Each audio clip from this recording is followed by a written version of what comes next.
Tuan-tuan dan puan sekalian,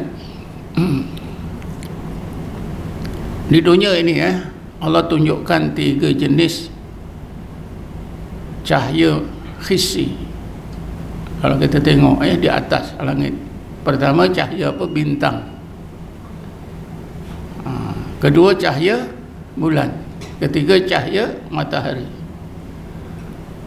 Ini cahaya-cahaya ni tuan-tuan, cahaya bintang, cahaya bulan, cahaya matahari ini digunakan oleh setengah orang sufi untuk memberi faham kepada kita, supaya kita mudah faham.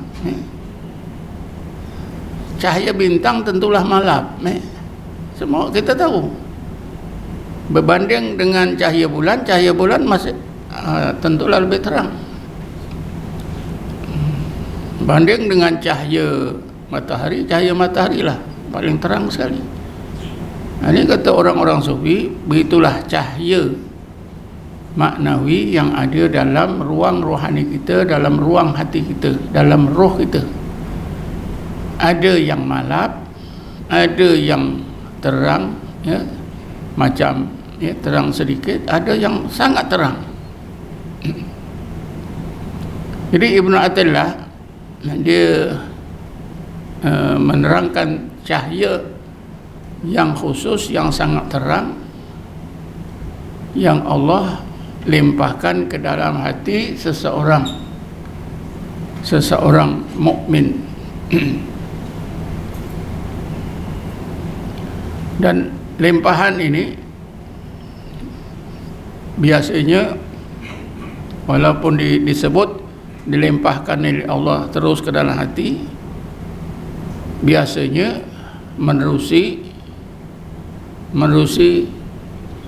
pimpinan guru. Ini dalam ilmu tasawuf.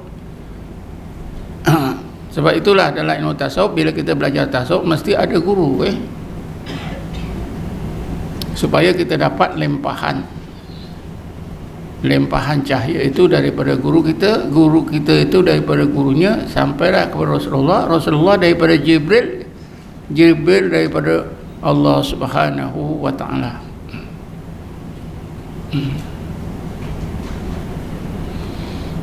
Jadi Ibnu Athaillah menyebutkan dalam hikmahnya yang kita ikam,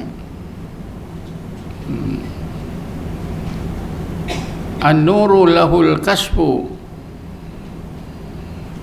wal basiratu lahal hukmu wal qalbu lahul ikbalu wal idbaru. Maksudnya cahaya itu menampakkan, mengkasyafkan, menampakkan apa yang sebelum ada cahaya tak nampak. Ini kita fahamlah waktu malam tak ada matahari, semua gelap, tak nampak tu, tak nampak ni.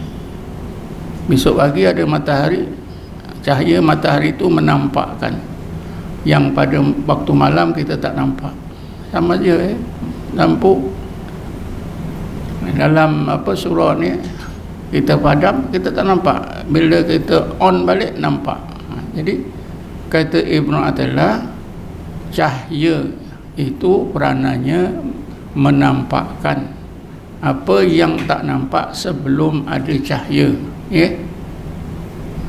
sebelum dia sebelum dia belajar tak ada ilmu, penuh kejahilan, dia makan sebarang makan, yang haram yang halal ke hak orang tak peduli, sembahyang tak buat, puasa tak buat. Pasal apa? Gelap, dia tak nampak. Tapi bila dia belajar, ada ilmu tu cahaya, dia mulalah nampak yang ni haram dia tak makan, yang ni halal dia makan, yang ni wajib dia buat, begitulah seterusnya.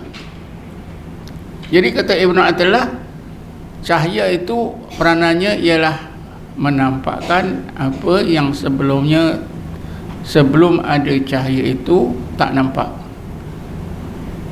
Kalau cahaya itu di dalam hati, dalam ruang hati, maka maka mata hatinya akan nampak. Kalau cahaya itu cahaya khisi, cahaya lampu ni, mata kita yang nampak. Oh, di sana tabir, di sana kaum ibu, di sana haji, itu sana, oh ada sekian ramai bilangan jemaah pada malam ni. Itu mata kita. Tapi kalau dalam ruang hati, yang nampak siapa dia? Yang nampak apa dia? Basirah, mata hati kita. Mungkin tuan-tuan menyangka pandangan mata ni hebat, ya, terutamanya siapa yang tak ada, ya, matanya yang elok, tak penyakit. Oh, mata aku awas betul. Tapi sebenarnya tuan-tuan, basirah atau mata hati itu lagi power, ya. Lagi power. Pasal apa? Yang mata tak nampak, dia boleh nampak. Jadi bila ruang hati kita ni dikurniakan oleh Allah cahaya, maka pandangan mata hati kita, basirah kita nampak, yang sebelumnya tak nampak. Itulah Ibn Athilah kata, wal basiratu lahal hukm. Basirah mata hati itu akan dapat menentukan hukum, halal haram, baik buruk dan sebagainya. Setengah ulama tidak membaca dengan al-basiratu lahal hukmu. Hukmu tu hukum, tapi mereka baca wal basiratu lahal hikamu. Tulisannya sama, bacaannya lain. Alif lam ha kaf mim. Al hukmu hukum, al hikamu berbagai hikmah.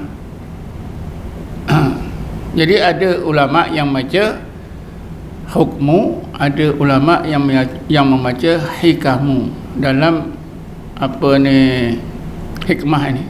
Wal basiratu lahal hukmu. Kalau kita baca begitu, bermakna pandangan mata hati itu akan nampak hukum, halal haram, ya, dan sebagainya, baik buruk, ya, benar salah, itu akan dapat dilihat oleh basirah atau pandangan hati. Kalau pandangan mata kepala, basaru, al-basiratu pandangan mata hati. Kalau kita gunakan pandangan ulama hukmu tadi, bukan hukmu tapi hikamu, yang bermakna pandangan mata hati itu akan nampak berbagai hikmah ilahiyah. Maknanya pandangan mata hati itu sesudah ada diberi cahaya oleh Allah di ruang hati, maka pandangan mata hati itu akan nampak hakikat, berbagai hakikat.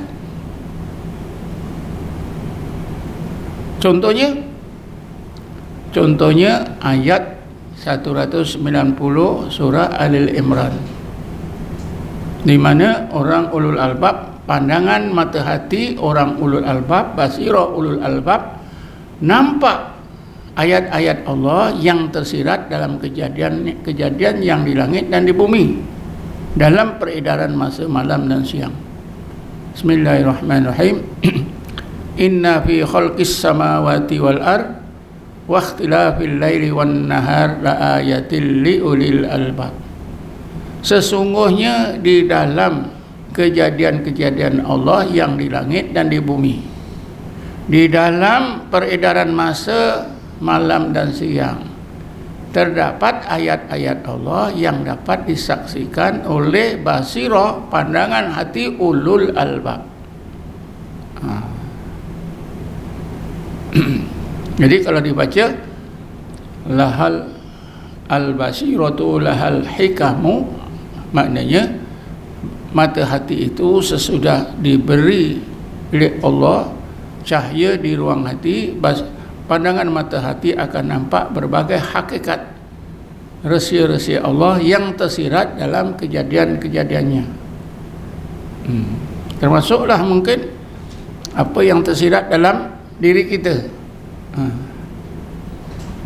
Misalnya kalau selama ini kita merasa kita ada kehendak, ada kekuatan, bila dah Allah kurniakan cahaya ini dalam ruang hati kita, maka basirah kita nampaklah kita ini kosong, tidak ada iradah, tidak ada qadrat dan iradah, tak ada kehendak dan tak ada kekuatan. Mungkin juga pandangan mata hati kita ni nampak wujud kita pun tak ada. Yang kita rasa, kita nampak dengan mata hati ialah wujud Allah semata-mata. Dia berbagai hakikat. Kemudian akhir sekali dia ada 3 ungkapan hikmah ni. Akhir sekali, wal qalbu lahul ikbal wal idbar. Maka hati tugasnya mengambil keputusan, membuat langkah sesuai dengan apa yang dilihat oleh mata hati. Kalau yang dilihat itu baik, maka ikbal dilakukan. Kalau yang dilihat oleh pandangan mata hati itu buruk, maka idbar, undur, dijauhkan. Ini asas hikmah. Tak salah saya, hikmah yang ke-57 dalam kitab Hikam Ibnu Athaillah Sekandari. Jadi kita boleh maknakan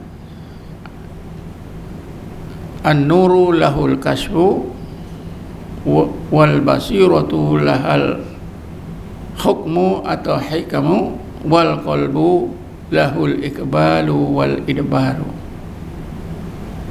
Cahaya yang khusus yang ada di dalam hati itu peranannya menampakkan apa yang tak nampak sebelum ada cahaya. Pandangan mata hati pula akan menentukan hukum atau akan dapat melihat berbagai rahsia-rahsia Allah, hakikat dalam hakikat kejadiannya.